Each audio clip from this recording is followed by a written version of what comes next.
Finger cymbals, also known as zils or sagat, are again one of the instruments that I frequently find sitting in the bottom of the music therapy instrument tub, often neglected and left for the last choice.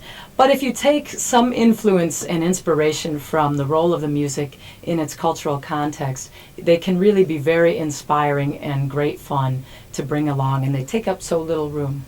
I actually had a hospice client of mine who accompanied me on finger cymbals while I played doumbek during one of our visits about 4 weeks before her passing, and it was the result of just some reminiscence and short story sharing, where she shared with me that she had been a belly dancer, and I could really see the joy and the spark that this brought for her. So I said, well, just a minute, I have something in my car for you.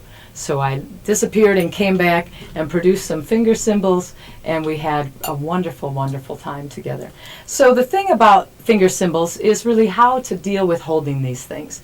You find a few different schools of thought, so the best thing is to explore it for yourself and see what works.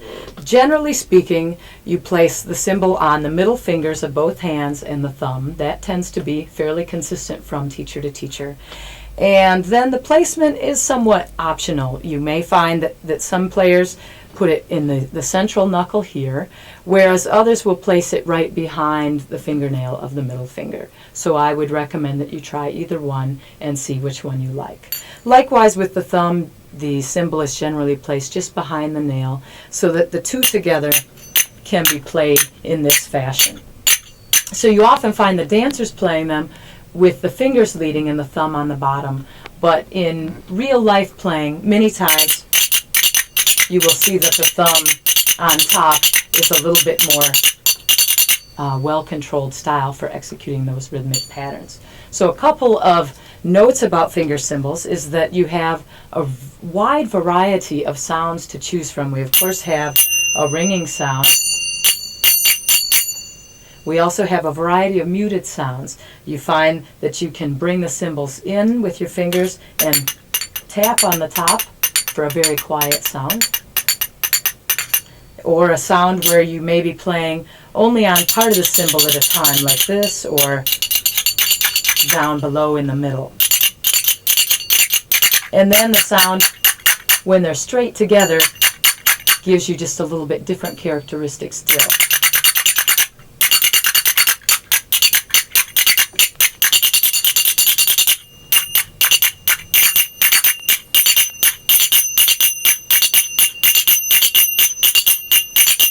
And the best music comes when you put all the sounds together. There's also the clap sound, where you can bring both hands together. So again, getting that bilateral limb engagement and crossing the midline, or fun combinations of sounds from side to side. And one final word I would say about finger cymbals is that sometimes it's just not feasible for an individual to be able to wear them and play them and perform with them in this manner. Although that is certainly a great way, again, to be working on finger dexterity and fine motor skills.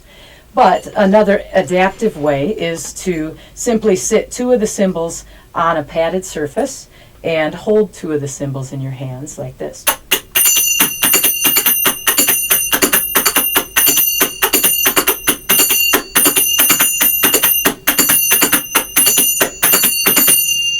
And a final way would be to choose, again, as with castanets, a machine-mounted version where you would have the upper cymbal suspended by a connecting bar, not unlike the agogo bar, where you can just simply tap and the finger cymbals will ring.